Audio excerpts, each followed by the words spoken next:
L'œil du peuple, la politique sans filtre.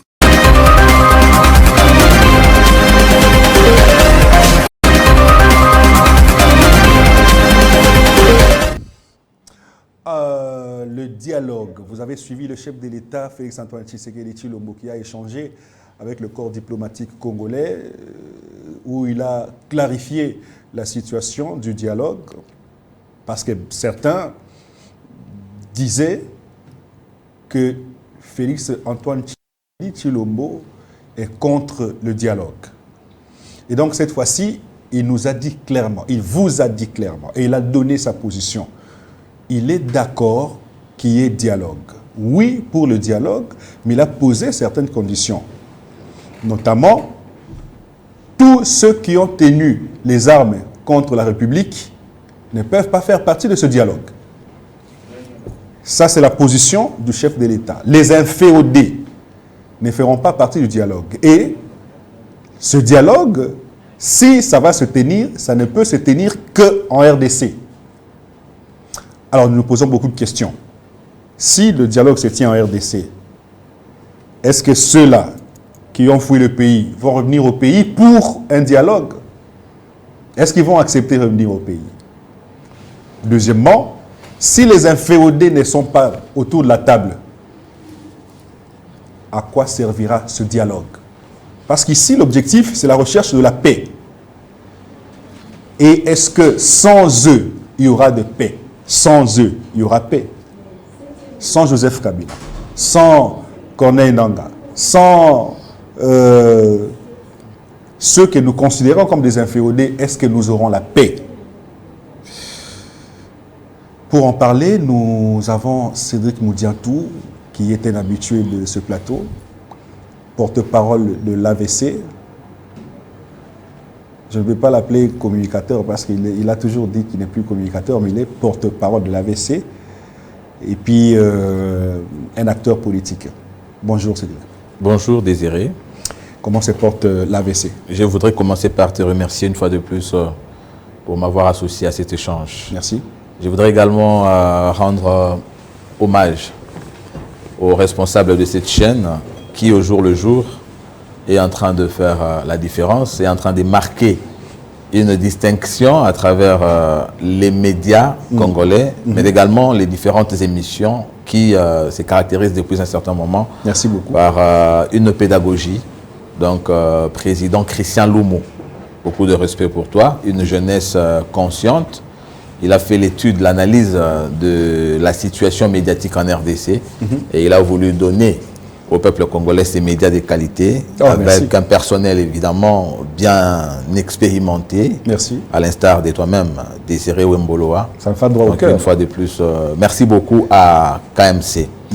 Le Parti de Réfusion du Congo, quant à lui, se porte très bien. Nous n'avons pas abandonné évidemment notre idéal qui est bien sûr d'accompagner le chef de l'État, mais également de travailler dans le cadre de la pérennisation de son règne, bien entendu, ce pouvoir à travers sa conservation. C'est dans cet ordre d'idées que nous avons été dans une réunion importante que vous avez diffusée sûrement dans vos ondes d'ici, la semaine dernière. Une projection, évidemment, qui rentrait dans le cadre de la projection, comme je le disais tantôt, mais aussi évaluer la situation politique de l'heure.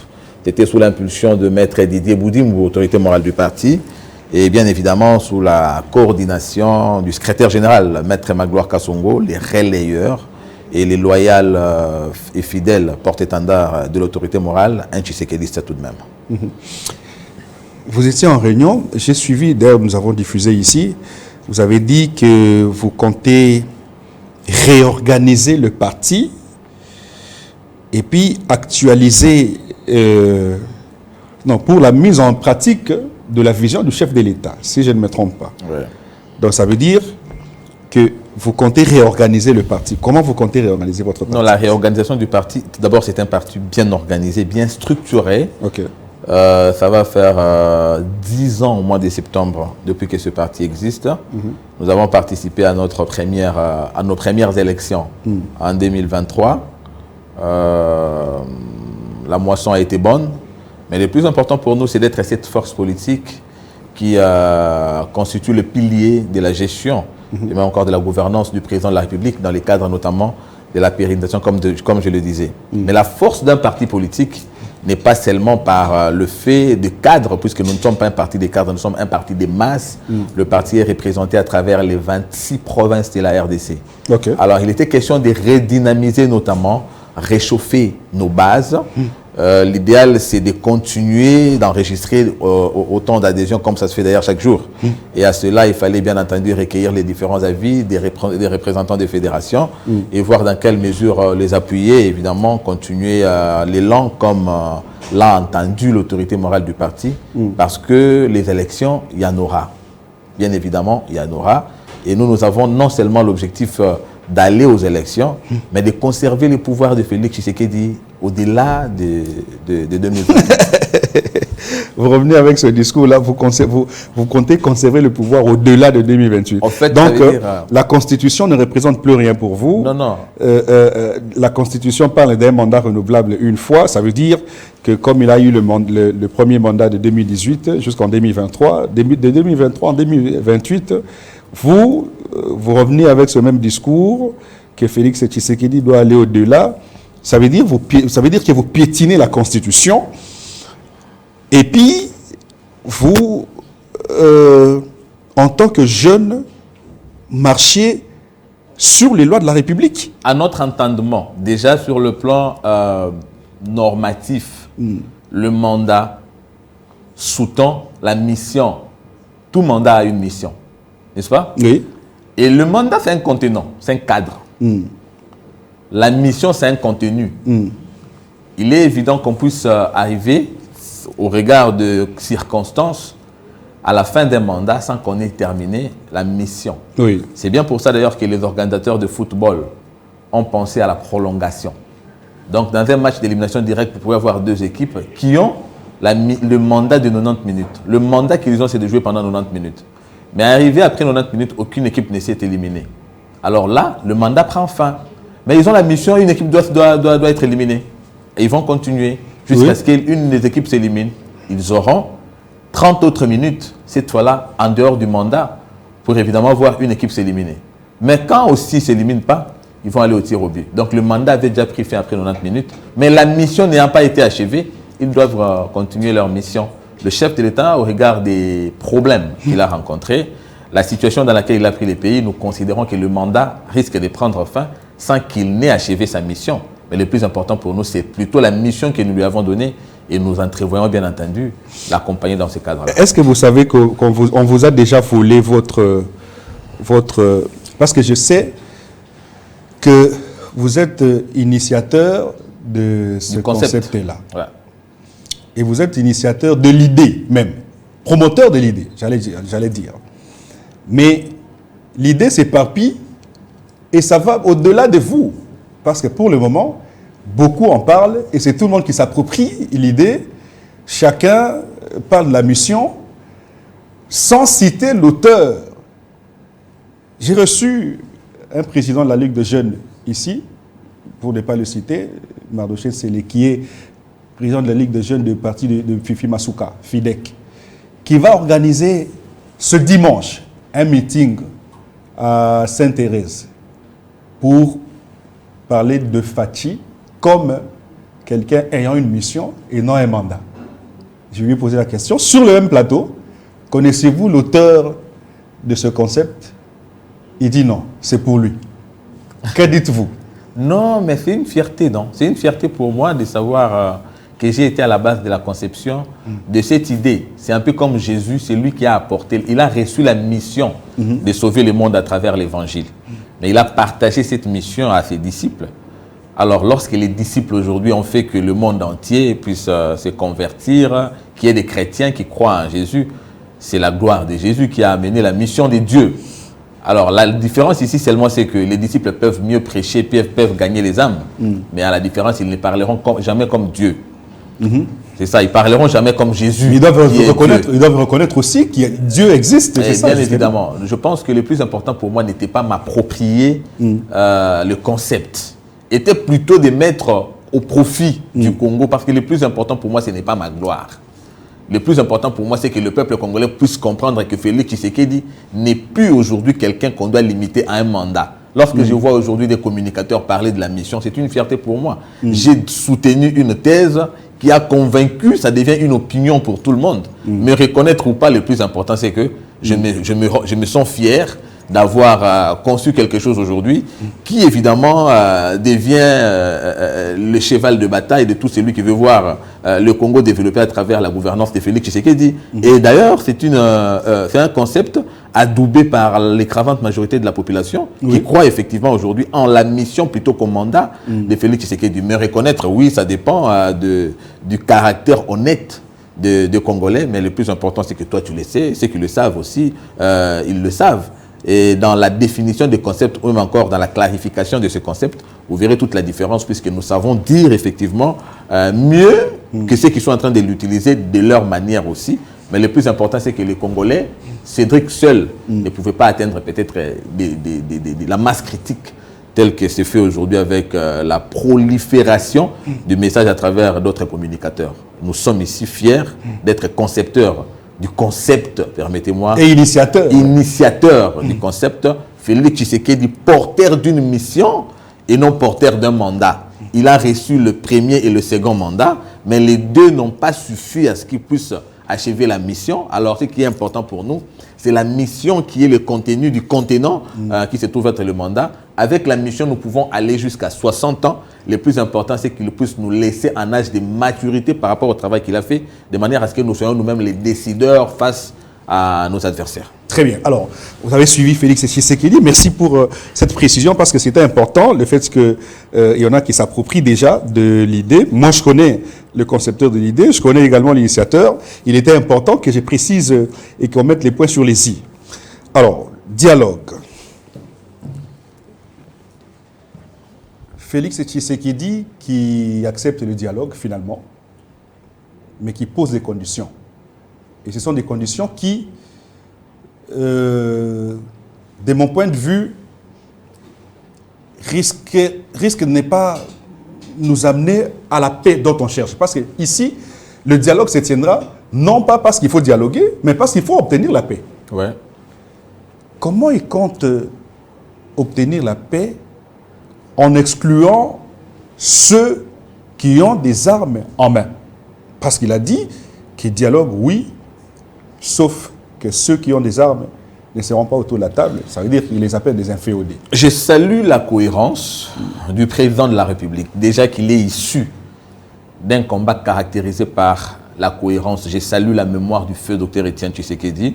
Nous venons, il y a 48 heures, de commémorer la 9e anniversaire de sa disparition. L'un des plus grands par rapport au combat politique en RDC, l'icône bien entendu de la démocratie, Rip Maître, c'est notre maître à nous, qui avons cru en son combat, lequel combat aujourd'hui a fait que nous soyons dans un pays qui fait honneur à nos aïeux, ce don béni des aïeux.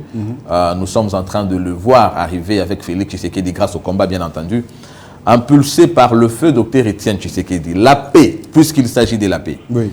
Je pense que la paix, c'est d'abord l'apanage de l'autorité de l'État. L'État est investi, je l'ai toujours dit, d'un pouvoir de mater tout mouvement subversif.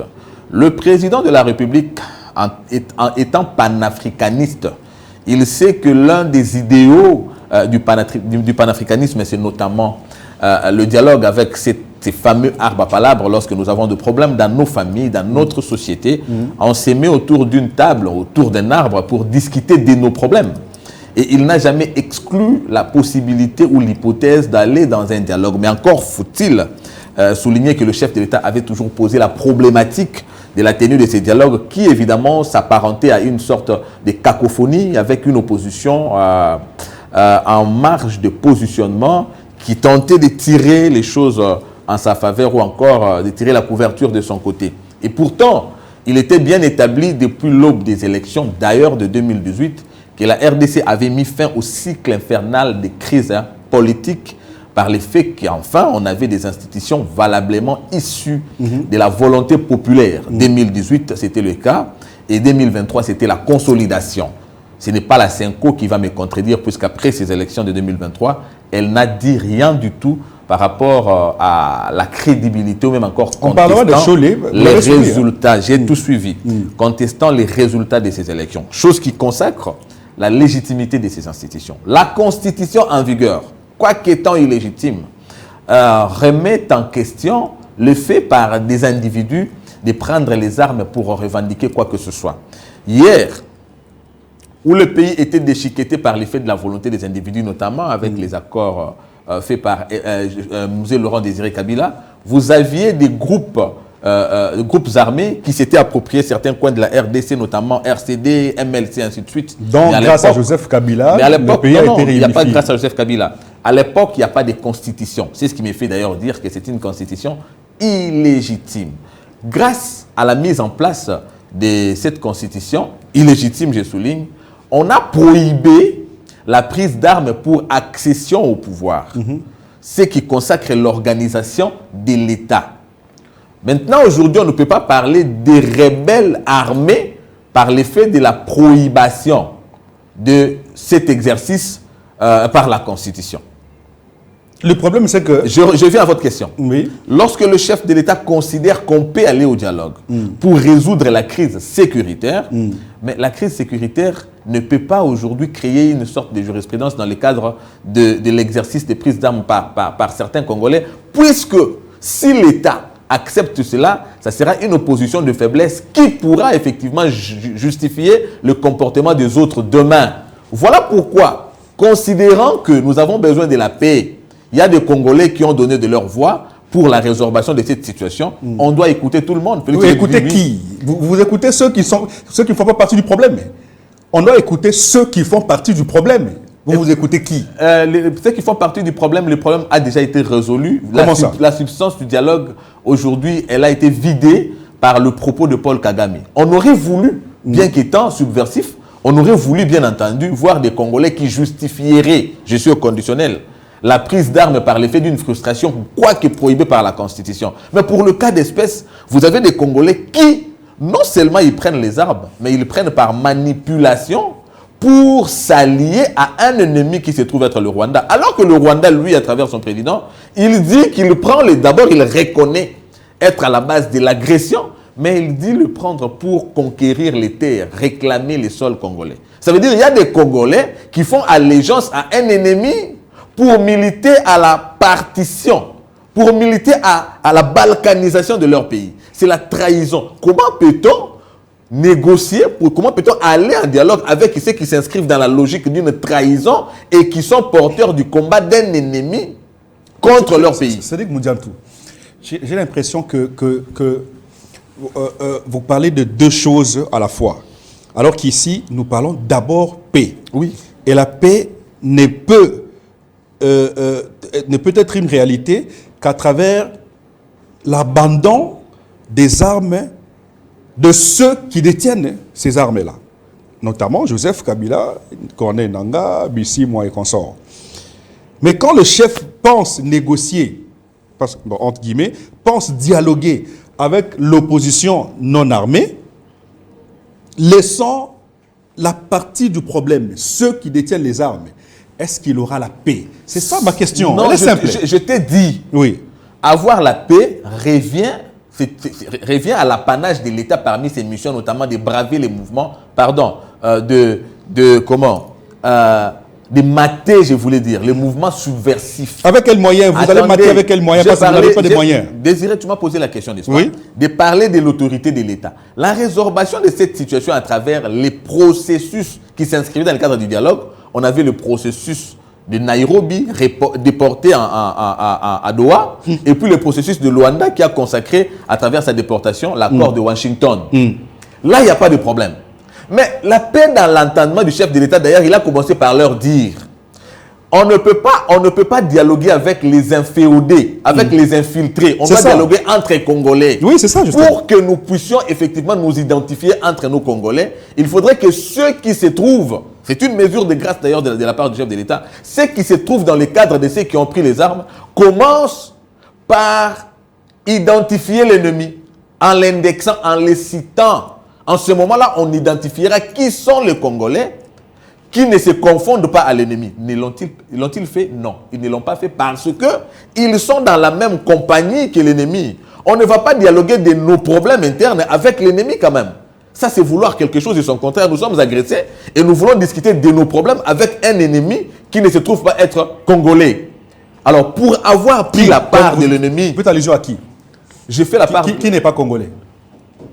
Ici, je parle du Rwanda. Oui. Alors, puisque le Rwanda nous agresse, maintenant, par rapport à sa cause, il y a allégeance de ce qui se trouve du côté... On n'a pas de dialogue avec le Rwanda. On n'a pas de dialogue avec le Rwanda, mais le fait de discuter... Écoute le syllogisme. On n'a pas de dialogue avec le Rwanda. Le mouvement AFC M23 est porté, ce sont des supplétifs, est soutenu par le Rwanda. Supplétifs congolais, il faut ajouter. Attendez. Ce sont des supplétifs congolais. Le moteur de la guerre, l'animation de la guerre, la source de la guerre est étrangère, c'est-à-dire le Rwanda. Paul Kagame l'a reconnu. N'est-ce pas? Oui. Maintenant, eux ont fait allégeance. Donc, ils sont porteurs du combat du Rwanda. La patrie ne pardonne pas aux traîtres. Quoi que nous discutions, il faudrait bien sûr, le chef d'État l'a précisé, que nous respections les cadres institutionnels. Lorsque nous parlons du respect des cadres institutionnels, ça veut dire la justice doit aussi faire son travail. Or, ceux-ci, ils ont trahi par le fait d'être porteurs du combat du Rwanda que nous considérons être un ennemi. Doit-on incorporer dans le cadre du dialogue les ennemis pour trouver quelle solution? Voilà pourquoi le chef d'État dit, nous n'allons pas discuter, nous n'allons pas dialoguer avec les supplétifs, avec les inféodés, parce que leur cas doit être traité par la justice. Mais la paix, elle, nous l'aurons par l'effet de la mission de l'État. C'est ce qui justifie même la mission du chef de l'État. La mission de l'État, ici, j'ai rappelé, c'était de mater les mouvements subversifs. Ils sont non seulement subversifs, mais ils sont allés plus loin que ça. Ils s'inscrivent dans la logique de la trahison par le fait de faire allégeance à un ennemi. Donc, avec eux, l'histoire du dialogue, il faut oublier parce que eux, leur cas est déjà scellé par l'État, notamment à travers les institutions. La justice doit s'occuper de leurs actions. Je vais vous donner un cas d'espèce, un exemple. Vous êtes parent. Vous avez 3 enfants. Ouais. Et 2 de vos enfants brûlent la maison. Votre propre maison. Oui. Vous allez prendre ces 2 enfants-là, les mettre dans cette maison pour qu'ils brûlent avec la maison, ou vous allez sauver ces enfants? C'est un cas qui ne se vérifie pas. Ça ne se vérifie pas parce que déjà, sur le plan sociologique, sur le plan fondamental, l'organisation d'une maison, elle est différente de celle d'un État. Non, j'ai donné juste un exemple. C'est pourquoi j'ai dit ton exemple là, il faut le cacher parce que tu as donné un exemple qui ne tient pas. Alors, je donne un autre exemple. Ouais. Vous êtes parents. Les 2 enfants sortent. Vous avez 3 enfants. Un reste avec vous, les 2 sortent, ils vont faire des crimes à l'extérieur. Et chez votre voisin. Et ils sont des connivences avec le voisin contre toi. Oui. Ils se battent maintenant, ensemble avec le voisin, contre Cédric Moudiantou. Oui. Vous allez renier vos enfants parce qu'ils sont avec votre voisin qui vous combat, ou vous allez convaincre vos enfants à revenir vers vous pour garder leur maison? La patrie a-t-elle refusé de reconnaître ou de convaincre ses subsidiaires? Non. Il n'a jamais été... Le fait pour le chef de l'État de dire qu'il ne peut en aucun cas dialoguer avec ceux qui ont tenu les armes. Oui. Ceux-là, ce sont des Congolais. Oui. Je prends le cas de Joseph Kabila. Oui. Corneille Nangaa. Oui. Bissimo et consorts. Oui. Ce sont d'abord des Congolais. Oui. Et le chef de l'État ici, c'est le parent de tous. Très bien. Comment un parent qui exclut certains enfants et qui accepte certains enfants parce que parce que les uns ont pris les armes et les autres ne l'ont pas pris. Très bien. Même Dieu, je vais plus loin que ce que tu dis. Tu parles du Père. Oui. Mais le Père de tous, c'est Dieu. Il châtie.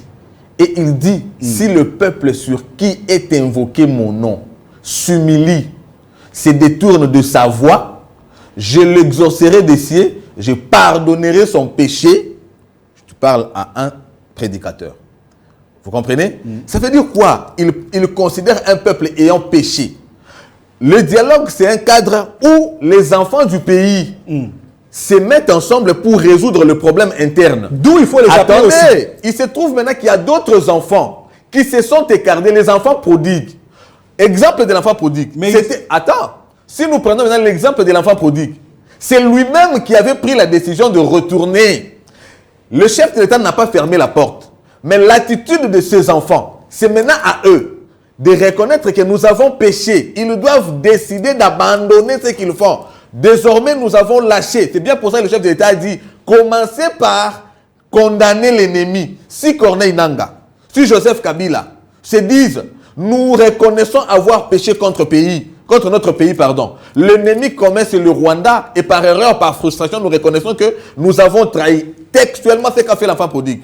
Nous venons devant les Congolais, nous présentons nos excuses et tous nous demandons que nous puissions attaquer le Rwanda. Ils reviennent dans le cadre normal du dialogue puisqu'ils se sont repentis. Dieu aime la repentance, c'est ce qui a fait qu'il appelle David l'homme selon son cœur. Puisqu'à chaque fois qu'il s'est retrouvé du côté du péché, il revenait à lui à travers la repentance. Corneille Nangaa, Joseph Kabila et tous ces gens, eux aussi la porte ne leur est pas fermée par rapport au dialogue. Mais où se trouvent-ils? Ils doivent commencer par reconnaître qu'ils ont péché contre leur pays. Ils ont trahi, ils ont fait tuer plus de 20 000 Congolais. Il y a des Congolais qui ont laissé leur ménage, qui se trouvent ici aujourd'hui, qui sont sans abri à cause de leurs actes. C'est à eux de commencer à se dire, bien nous aujourd'hui, nous avons porté le combat d'un ennemi et nous reconnaissons entre nous, nous reconnaissons par le fait que nous sommes Congolais, que nous avons péché. Peuple congolais, pardonnez-nous, nous revenons à vous. Le Congo acceptera leur pardon, bien que il le mettra à la disposition de la justice par le fait que même Dieu, il pardonne tout péché, mais aucun péché ne reste impuni. Mais en cela, on aura quand même compris qu'ils ont décidé d'abandonner leur voie et de retourner dans le cadre normal et ils seront traités comme des Congolais. Pour autant que cela n'est pas fait, nous allons accepter de nous inféoder par le fait qu'ils défendent la cause de l'ennemi. Là, c'est vouloir quelque chose de son contraire. Mais ils ont présenté un pardon impulsif. Impulsif, ça dit quoi? C'est-à-dire que le fait pour eux de demander le dialogue à Félix Tshisekedi, ça veut dire, un, qu'ils reconnaissent Félix Tshisekedi comme président de la République, non. comme leur père. Non. Deux, ils lui disent de façon indirecte que nous avons péché, mais nous voulons nous exprimer devant vous. Non. C'est justement ça. L'enfant prodigue n'a pas demandé le dialogue avec son père. Il s'est humilié pour que ce dernier l'accepte. En l'acceptant, peut-être le père allait lui poser la question, maintenant dis-moi, qu'est-ce qui t'avait poussé de faire ça? Eux maintenant, ayant péché, ça veut dire quelqu'un qui vient me voler mon téléphone, au lieu de me restituer, il m'impose de dialoguer avec lui et pourtant le téléphone m'appartient. Non, et ils ont péché, et ils ont tué. Ce n'est pas à eux de nous imposer ou de demander le dialogue. Eux n'ont qu'à s'humilier, à présenter leur pardon, que le peuple congolais accepte ce pardon et le fait de l'acceptation, c'est aux Congolais de décider ce qu'on fera d'eux. Mais le fait qu'ils se seront excusés, le peuple congolais se dira de toutes les façons. Parce qu'aujourd'hui, si nous allons par un rapport de force, les Congolais se mettent ensemble, nous disons, nous allons jusqu'au bout de cette guerre. D'abord, nous vaincrons cette guerre. Mais nous les traiterons comme des ennemis. Partons de l'exemple que tu as donné. Mon enfant s'allie à l'ennemi. Ils viennent armer la nuit. Je dois me défendre en légitime défense. Mais je peux tirer sur mon propre enfant et il meurt. Parce que là, je suis en train de protéger ses frères aussi qu'il a laissés. Donc là, nous sommes dans une bagarre et il peut tomber victime. Et là, je regretterai après que c'est mon propre enfant que j'ai tué. Si nous allons dans ces cas-là, alors là, ils seront exterminés parce que aujourd'hui, Nangaa, Kabila, se trouve dans la prison du Rwanda. La meilleure manière pour eux de sortir de cette prison, c'est d'abandonner, de reconnaître que nous sommes enfants, même s'il y a une sentence, que la sentence soit congolaise. S'ils sont punis en étant au Congo, s'ils sont emprisonnés ici au Congo, ils seront tout de même en sécurité, que s'ils le sont à l'extérieur, où ils seront exposés et non pas à imposer un dialogue parce qu'ils n'ont rien à dialoguer. Qu'est-ce qu'ils vont dire? Ils ont tué les Congolais, pourquoi? Lorsque Nangaa parle de ses frustrations, est-ce que lorsqu'on est frustré contre Kabila, lorsqu'on est frustré contre Tshisekedi, cela ferait qu'on puisse prendre les armes et tuer plus de 20 000 Congolais? Qu'est-ce que ces Congolais avaient fait? Quand il y a négociation, n'est-ce pas? Ouais. Et qu'un seul camp détermine les règles, ça s'appelle négociation? Non, un seul camp, le camp dont tu parles là, c'est l'État. Donc ça veut dire qu'aujourd'hui, tu veux mettre... Mais c'est l'État qui négocie, justement. Aujourd'hui, tu veux mettre l'État, plus de 100 millions de Congolais représentés par l'État, tu veux les mettre au même niveau que quelques individus frustrés et manipulés par un autre pays. Tu voulais qu'on se mette d'égal à égal, qu'on prenne leurs exigences, qu'on s'y soumette. Non, j'ai dit l'État a la mission de mater les mouvements subversifs. Admettons. Et dans la mission de l'État, il y a également une mission pédagogique. Puisque si aujourd'hui, l'État s'humilie en acceptant les exigences des subversifs, ça veut dire demain, désireux, tu peux prendre les armes. L'État aura avoué sa faiblesse. C'est un État à qui on fait pression et il cède. Demain, ça sera la même chose. Et ça sera un éternel recommencement. L'État doit appliquer son autorité. Tu es subversif, l'État doit te mater. Alors, en état subversif, si tu abandonnes ta mauvaise voie, tu reviens, tu comprends, tu demandes pardon, l'État va apprécier ton pardon et l'État te jugera par rapport aux actes posés, mais du moins, tu seras intégré parmi tes frères congolais. Admettons qu'aujourd'hui, il y ait dialogue. Martin Fayoulou autour de la table. Delis Essango autour de la table. Moïse Katumbi, lui au moins, il n'a pas touché les armes, hein, autour de la table. Kabound à Kabound autour de la table. Les opposants que nous connaissons tous, qui n'ont pas touché les armes, tous se retrouvent autour de la table. Et l'Union sacrée de la nation. Quel sera alors le sort de ceux qui sont dans la partie Est de la RDC? Nanga. Non, je parle ici de la RDC. Goma, Bukavu et les environs. Après ce dialogue-là, avec les opposants qui sont ici, ceux-là vont libérer l'espace? Non, Désiré, tu poses mal la question. D'abord, avant de venir à la question, faut pas tu as cité beaucoup de gens là que tu dis n'avoir pas touché les armes. Qui t'a dit ça? Oh. Qui t'a dit ça? Moïse Katumbi a touché les armes. Il y a une complicité nette entre Moïse Katumbi et Joseph Kabila. Oh, je te dis. Mais finalement, vous allez assimiler tout le monde. Les Moïse Katumbi, les Joseph Kabila, les Delis Esanga, ce sont les mêmes personnes. Oui, bien sûr. J'ai beaucoup de respect. Quoique dans la divergence, j'ai beaucoup de respect. Et c'est ça d'ailleurs le rôle de l'école. La politique doit sous-tendre l'école. C'est bien pour ça qu'aujourd'hui, vous voyez l'opposition sans thématique et Tshisekedi vous qualifie d'une opposition à péter. L'opposition à péter n'est pas une insulte. C'est le fait du manque de substance et d'idéal politique à la base d'un combat. Avez-vous déjà entendu du haut de 32 ans, de plus de 32 ans de l'UDPS? L'UDPS accusait les oppresseurs du peuple comme étant les Baswahili ou bien les Bengales? Non.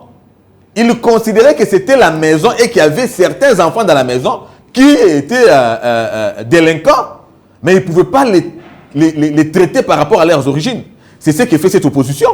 L'UDPS n'a pas pris les armes, parce que l'UDPS se disait que nous sommes dans une maison, on ne peut pas s'entretuer. Martin Fayoulou, avec qui nous avons été au rassemblement, quoique nous ayons des divergences politiques aujourd'hui, l'avez-vous déjà entendu tenir des propos comme quoi? Les Balouba? Non. Quoique les militants, peut-être, oui, ces militants, ils vont à l'extrême, justement. Mais le leader, Martin Fayoulou, moi, personnellement, je ne partage pas sa façon de faire la politique. Mais je reconnais au moins sa droiture dans le respect du combat politique. Oh. Oui, bien sûr. Vous reconnaissez Martin Fayoulou? Écoute, je reconnais tout le monde. Martin Fayoulou. Pour une fois, je vois un cadre de la majorité qui reconnaît Martin Fayoulou. Le fait d'être dans l'opposition n'est pas une animosité. D'ailleurs, ceux qui sont à l'Union sacrée, il y en a aussi qui sont des inféodés. Vous voyez, Martin Fayoulou, ce n'est pas le fait qu'il soit dans l'opposition qu'il devienne ennemi. D'ailleurs, s'il devenait ennemi, il serait... Les ennemis, c'est par rapport aux actes de trahison. A-t-il trahi? Martin Fayoulou est-il du côté du M23? Non. Non. Donc, c'est-à-dire que ce sont ses convictions. C'est ça non plus. Non, arrêtez. Nous savons la diversion qu'il y a dedans. On connaît très bien la diversion qu'il y a dedans. Son ami se retrouve là-bas à Lubaya. Alors, nous connaissons cette diversion-là. Maintenant, pour répondre à ta question, la récupération de Bukavu, Goma, Bunagana n'est pas notamment liée à la tenue du dialogue. Ah, d'accord. Non, on n'a pas besoin de dialogue pour récupérer ça. Et pourquoi ce dialogue alors? Si on avait besoin du dialogue pour récupérer Bukavu, on a dialogué pour récupérer Ouvira. Minembo a été récupéré. On a dialogué? Non, c'est pas la force étrangère. La force étrangère, comment elle est arrivée? Oui, mais ce sont des États-Unis. J'ai dit non, bien sûr. Les États-Unis sont intervenus comment? Puisqu'il y a eu une action politique, une action interne. Il y a eu une sagesse diplomatique menée par le président de la République. Ça rentre dans le cadre des attributions de l'État, représenté par un seul de tous les Congolais, le chef de l'État. Alors, récupérer Goma Bukavu aujourd'hui rentre évidemment dans le cadre de la mission du chef de l'État, et c'est là que j'ai parlé de l'autorité de l'État. Il n'y a pas nécessité de tenir un dialogue pour récupérer ça. Parce que s'il faudrait que nous tenions un dialogue, ça sera un aveu de faiblesse. Si pour récupérer cette partie du pays, il faudrait que nous passions par le dialogue, c'est un aveu de faiblesse. C'est ce qui a fait dire à Corneille Nangaa que face au débâcle militaire, le chef d'État serait allé, d'après lui, s'agenouiller devant les murs du Qatar. Maintenant, pour le contredire, il va falloir qu'il soit maté sans dialogue, et en cela, l'État congolais aura affirmé sa force. Donc, les dialogues aujourd'hui rentrent dans le cadre des décrispations internes. Avec ceux qui n'ont pas pris les armes. Ça veut dire que vous reconnaissez aujourd'hui, quelque part, qu'il y a crise politique. Non. Et qu'il faudra... Non. Mais qu'est-ce que vous voulez? Non. Parce que s'il y a dialogue, ça veut dire que, dans mon entendement, en cas de dialogue, c'est pour avoir la paix dans la partie est la RDC. Oui. Vous avez exclu cette hypothèse-là. Ouais. Vous dites que le dialogue n'est pas conditionné à la paix dans la partie est de la RDC. C'est pour décrisper la situation. On décrispe quoi quand il n'y a rien? J'avais, tout au début d'ailleurs, Oui. j'ai commencé par vous dire qu'il n'y a pas de crise politique dans ce pays parce que les institutions sont légitimes par le fait d'être issues de la volonté populaire. Vous parlez alors de quelle décrispation? Écoutez-moi. Nous sommes aujourd'hui dans une situation de crise sécuritaire. Le chef de l'État, dans sa cohérence, il leur a dit reconnaissez, identifiez et indexez l'ennemi. Maintenant, lorsque vous avez indexé l'ennemi, l'État vous reprend, n'est-ce pas? L'État vous accordera les cadres pour écouter ce qui a été à la base. Le dialogue, c'est quoi? Le dialogue, c'est un cadre d'échange. C'est un cadre de repentance. N'est-ce pas? Alors, c'est à cela que nous identifierons les vrais. Tout conflit se termine toujours par une entente. N'est-ce pas? Tout à fait. Mais nous n'allons jamais aboutir à une entente et avoir la solution aussi longtemps que dans cette entente-là, nous avons les éléments de l'ennemi qui court derrière une mission de déstabilisation. Voilà pourquoi j'ai dit la décrispation ici, c'est d'abord le principe édicté par le chef de l'État. On va dialoguer avec tout le monde, puisque jusqu'à maintenant, ce n'est pas acquis. Si ce dialogue-là aura, il va falloir qu'il y ait des Congolais aujourd'hui identifiés du côté de l'ennemi, qui se reprennent, qui se ravisent et qui reviennent du côté de l'État, de manière à ce que nous puissions avoir la substance et la tenue de ce dialogue. Au cas contraire, je ne vois aucune nécessité. On va dialoguer avec Martin Fayoulou. Ça sera pour résoudre le problème de la crise sécuritaire. Martin Fayoulou a été reçu par le chef de l'État, n'est-ce pas? C'était pour parler, entendre ce qu'il pense. Le chef d'État peut toujours entendre ce que d'autres Congolais pensent. Ce que Fayoulou pense, ce que Kabundu pense, ce n'est pas un problème. Mais dans le cadre sollicité par notamment la CENCO, l'ECC et ceux qui sont demandeurs du dialogue, notamment Joseph Kabila, puisqu'il faut le dire ici, les demandeurs du dialogue sont notamment les camps de l'ennemi, l'AFC M23 par rapport aux dangers aujourd'hui qui sont en train de courir, au regard de la puissance des FARDC et notamment aussi de la montée de la puissance diplomatique consacrée par l'accord de Washington. Oui, bien entendu. Par l'accord de Washington. Il se voit en danger puisqu'aujourd'hui, si on arrive, évidemment, par une décision qui consacrerait la sortie sur le sol congolais de l'armée rwandaise, que deviendrait Corneille Nangaa, que deviendrait Joseph Kabila? Face à ces dangers, ils sont demandeurs du dialogue. Mais oui, ce sont des Congolais. On ne refuse pas qu'on puisse dialoguer. Mais vous vous trouvez du côté de l'ennemi. Commencez d'abord vous-même par avouer vos actes. Ça donnera la nécessité et l'opportunité de la tenue de dialogue. Faute de quoi, l'État doit s'imposer par rapport à sa mission de mater tout mouvement subversif. Très bien. Alors, Cédric Moudiantou, vous, à une certaine époque, vous pensiez que seuls les opposants ou seule l'opposition est en communication avec les ennemis. Oui. Je me rappelle, après la réunion tenue par Joseph Kabila à Nairobi, où a eu naissance le Congo, souvent la RDC, le parti de Franck Diongo a été suspendu. Le parti de Seth Kikouni a été suspendu. Le PPRD a été suspendu. Le parti de Matata Mponyo a été suspendu. Sous prétexte qu'ils se sont ralliés à l'ennemi. Aujourd'hui, Ibalanki. Union sacrée. Union sacrée.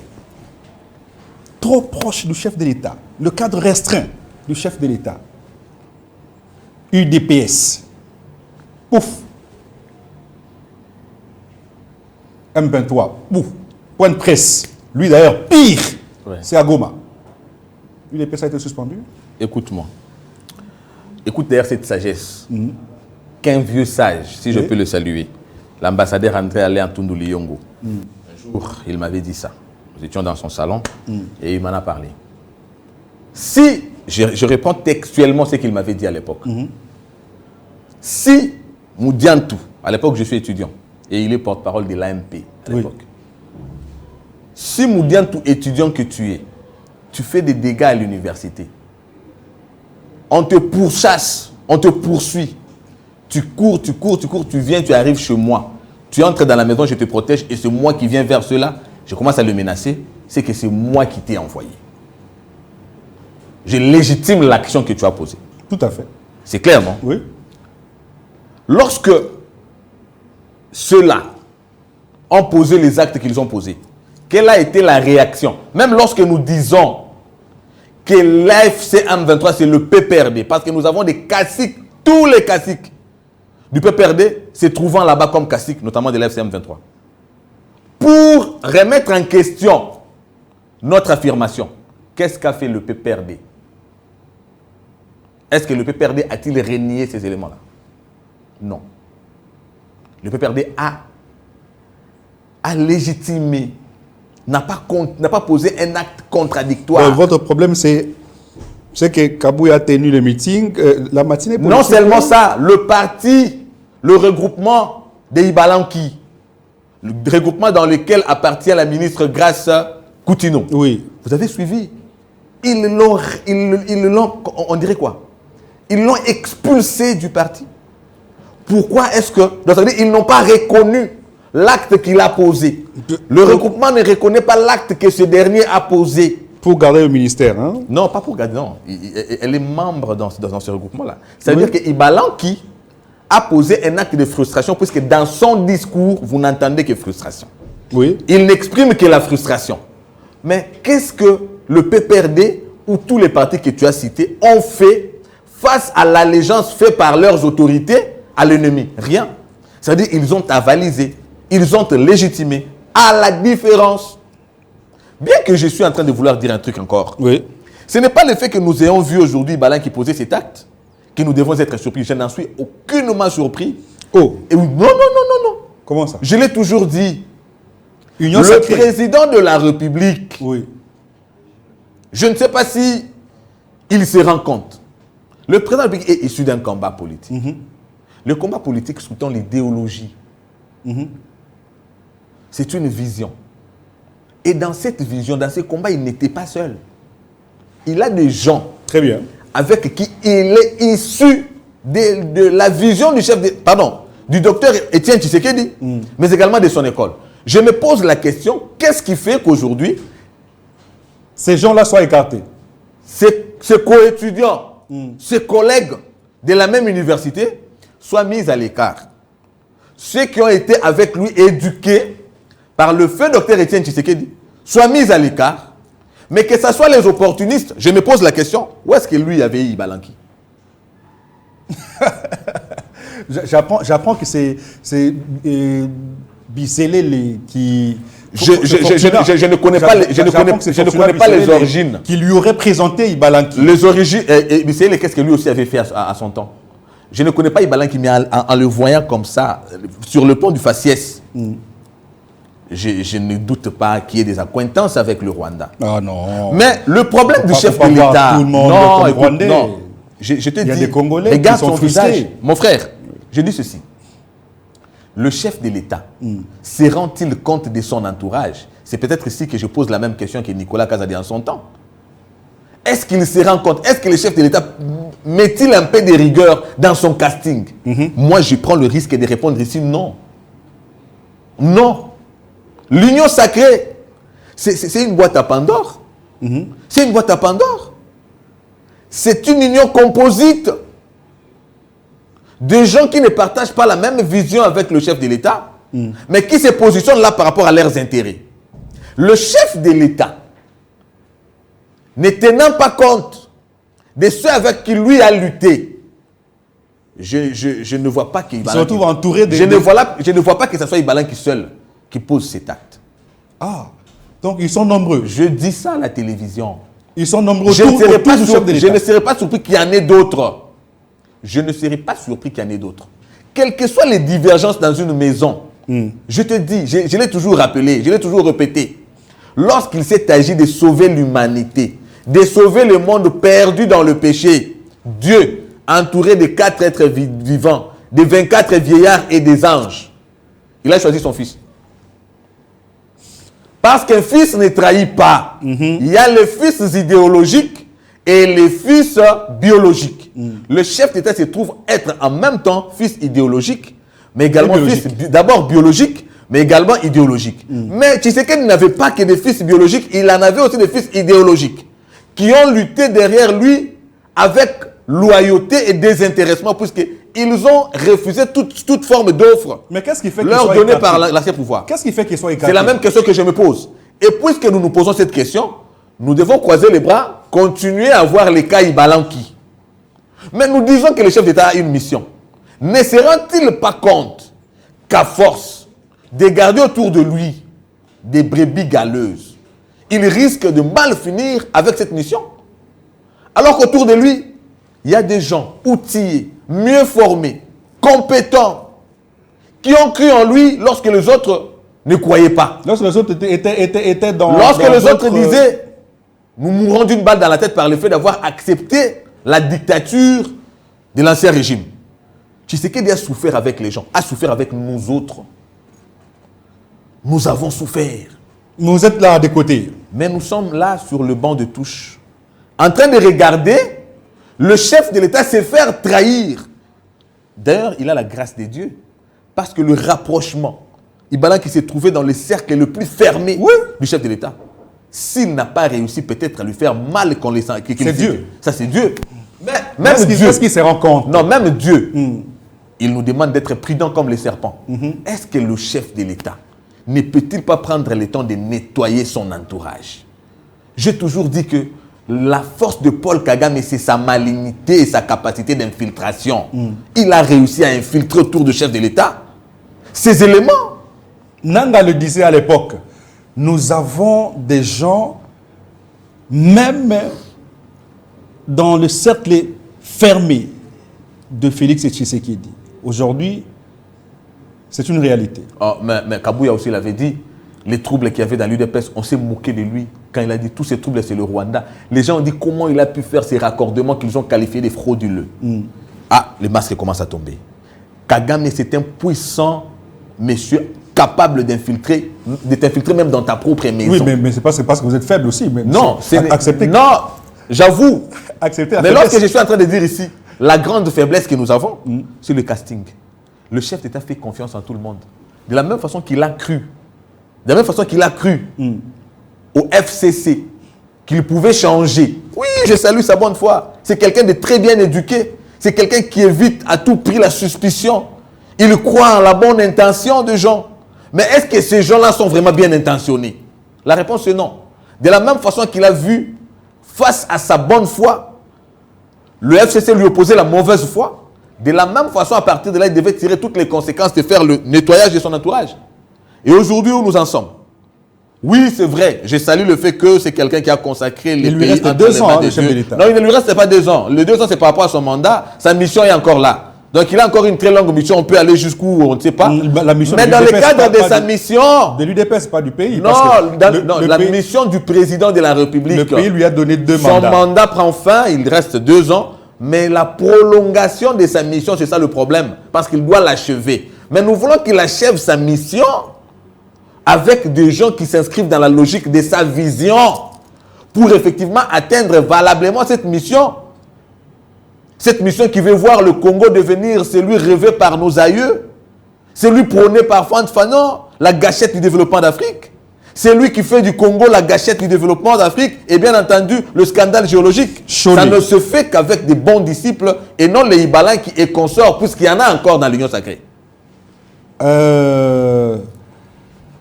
Je voudrais lire ceci. D'après Monseigneur Cholet, Donatien Cholet plutôt, Plusieurs hauts responsables du régime Tshisekedi auraient cherché à corrompre les prêtres afin d'empêcher que Monseigneur Fulgence Muteba prenne la tête de la Senko. Cependant, leur tentative a échoué car il s'agit là de l'Église catholique où l'escroquerie est inacceptable et ne passe pas. Je me limite d'abord sur cette phrase-là. Certainement, vous avez suivi Cholet dans un média proche avec tout ce qu'il a dit. Mais il finit par dire qu'à l'Église catholique, l'escroquerie ne passe pas. On lui pose la question sur l'agression rwandaise. Il va dire que lui il ne voit pas l'agression rwandaise. Il voit plutôt les deux camps qui l'autre frappe l'un et l'un frappe l'autre. Ça veut dire que lui ne reconnaît pas que nous sommes agressés. Et les masques sont en train de tomber, Désiré. Oui. Est-ce que, comment vous l'avez appelé? L'abbé Cholet. Oui. Puisque le témoin, le juge suprême que Dieu a mis dans ce monde, c'est la conscience. On peut tromper des multitudes, mais on ne peut pas tromper sa propre conscience. Lorsqu'il s'assoit lui-même maintenant, il est fier de se faire appeler abbé. Comment ça? Si vraiment il est conscient, lui vraiment tout seul dans son coin, peut être fier de se faire appeler abbé. Non. C'est des gens qui s'inscrivent dans la logique des intérêts sélectifs. La preuve, ils ont combattu la grâce. Ils ont quel intérêt? Ils vous ont accompagné pendant autant d'années. Ils n'ont accompagné personne, ils accompagnent leurs intérêts. Oh. Laisse-moi parler. Ils accompagnent leurs intérêts. La preuve, ils sont... En fait, l'Église est marge de la société. Ils sont censés être les premiers à ressentir la souffrance de ce peuple. Mais c'est eux qui ont combattu la gratuité de l'enseignement. Ils ont combattu la gratuité de l'enseignement puisqu'ils l'ont considéré comme une menace à leurs intérêts. En fait, moi, j'ai toujours passé un message à ces évêques. Je n'ai jamais cru en eux. C'est vrai qu'eux n'ont pas de postérité. Ils n'ont pas de serment à léguer à une postérité, des gens qui n'ont pas de postérité. Ouais, je le dis clairement. Non, ils ont des familles. Je dis ceci. Mais et puis, il y en a qui ont des enfants. Il ne faut pas généraliser la situation. Ça, c'est des cas purement d'hypocrisie. Je reste dans la règle. Oui. Ils n'ont pas de postérité. Peut-être qu'ils posent ces actes-là puisqu'ils disent « nous vivons, nous passons ». Ils n'ont pas de postérité. Ils se foutent du serment de liberté. Parce qu'ils n'ont personne à léguer ces serments. Mais ils ne doivent pas oublier qu'ils sont censés être les représentants de Dieu. On ne voit pas Dieu, on le voit à travers ses serviteurs. L'apôtre Paul vous dit « Soyez mes imitateurs comme moi je le suis de Christ ». Peuvent-ils se mettre à la place de l'apôtre Paul et avoir la fierté de dire « Soyez mes imitateurs », les imitateurs de menteurs? Ils blanchissent leurs mensonges à travers la soutane. Ils sont derrière leurs intérêts. Ils travaillent avec l'ennemi. Nous les avons vus au Rwanda. Aujourd'hui, il est en train de remettre en cause les évidences. Les évidences. Il est devenu le porte-étendard du combat du Rwanda. Il dit qu'à l'Église catholique, l'escroquerie ne passe pas. Ça veut dire qu'il qualifie l'union sacrée des escrocs. Non, l'escroquerie, c'est plutôt le fait qu'eux soient devenus des coureurs des intérêts derrière l'ennemi, derrière l'opposition. Qui n'a pas vu le cardinal Ambongo courir derrière ces gens? Derrière Moïse Katumbi, derrière Maman Olive Lembe. Qui n'a pas vu? Leur cahier des charges aujourd'hui est écrit à Kingakati. Le cahier des charges de la Senko est écrit à Kingakati, est écrit à Kigali. Ils sont porteurs des intérêts de l'ennemi. Mais ici, à travers leur soutane, ils veulent faire passer leur message comme étant le message de Dieu. Nous avons déjà démasqué la Senko depuis bien longtemps. Plus personne aujourd'hui ne fait confiance en ce genre. Je ne veux pas parler de l'Église catholique, mais je me dis quand même qu'ils sont en train de déshonorer, ils sont en train de salir l'image de l'Église. Pourquoi est-ce que vous avez, maintenant, nous sommes pratiquement à la fin de l'émission, pourquoi vous avez le discours de kabyliste face à l'Église catholique, alors que vous condamniez ce discours hier? On n'a pas le discours du kabylisme face à l'Église catholique. Nous, lorsque nous parlions, c'était le peuple et vous le voyez. Que cette Église, si elle pense, je mets à défi l'Église catholique ici à la télé. Si l'Église catholique pense nous avoir accompagnés, je demande à l'Église catholique de réchauffer le CLC et de mobiliser le peuple pour les marches. Ça ne se fera pas. Puisque c'était le peuple congolais qui marchait. Mais le même peuple congolais a retrouvé évidemment ce qu'il voulait. Maintenant, ils sont avec qui? Je les mets à défi. S'ils pensent que c'est pour le peuple qu'ils le font, s'ils pensent que c'est eux qui nous ont accompagnés et ce n'est pas le peuple, Église catholique, Senko, Cardinal Ambongo, Abbé Chole, organisez des manifestations contre le régime. On va voir si vous aurez 2 personnes. Dernier mot, regardez votre caméra. Adressez-vous au chef de l'État qui a accepté le dialogue, mais ayant, entre guillemets, posé des conditions. D'aucuns pensent qu'il est difficile qu'on dialogue sans Joseph Kabila Corneille Nangaa et qu'on ait la paix. Je salue la cohérence du président de la République. Excellence, monsieur le président de la République, vous êtes président à la volonté du souverain primaire, qui a commencé à croire en votre combat depuis les années de 13 parlementaires, dont la continuation a été portée par le feu Dr Etienne Tshisekedi, et aujourd'hui vous en êtes héritier. Le peuple congolais demeure derrière vous, notamment au regard de réalisations. Vous avez été cette bénédiction pour ce peuple à travers les actions que vous menez pour la délivrance de ce pays. Mais la seule des choses que nous voulons, c'est que vous puissiez effectivement demeurer le porte-étendard des intérêts de la République qui prohibe toute menace et toute trahison. Nous saluons la cohérence et la constance dans votre démarche, notamment d'exclure tous les ennemis d'un éventuel dialogue qui se tiendrait et qui ne se veut qu'avec les Congolais. Aucun Congolais ne souscrit à la vision d'intégrer dans un dialogue intercongolais tout celui qui a pris les armes, tout celui qui a participé à la tuerie, au massacre de plus de 20 000 Congolais. J'ai cité Joseph Kabila, j'ai cité Corneille Nangaa, j'ai cité tous ces opposants opportunistes aujourd'hui ayant rejoint ces mouvements subversifs. Vous êtes avec le peuple congolais qui reconnaît à vous aujourd'hui une mission qui va au-delà d'un mandat. Oui, le mandat va s'arrêter en 2028, mais le peuple congolais voit en ce mandat une mission qui, elle d'ailleurs, on dirait qu'elle n'est qu'au début. Le peuple congolais demeure derrière vous pour que vous acheviez cette mission, peu importe le temps que cela prendra. Nous attendrons que vous puissiez léguer à ce pays un peuple mature qui soit en mesure de continuer le travail que vous avez commencé. Merci beaucoup, Cédric Moudiantou. Même si vous pensez que la mission est encore au début, après 7 ans, après 8 ans pratiquement. Alors, merci à l'équipe technique et merci à vous qui nous suivez, qui nous avez suivis. Restez branchés pour la suite des programmes. L'œil du peuple, la politique sans filtre.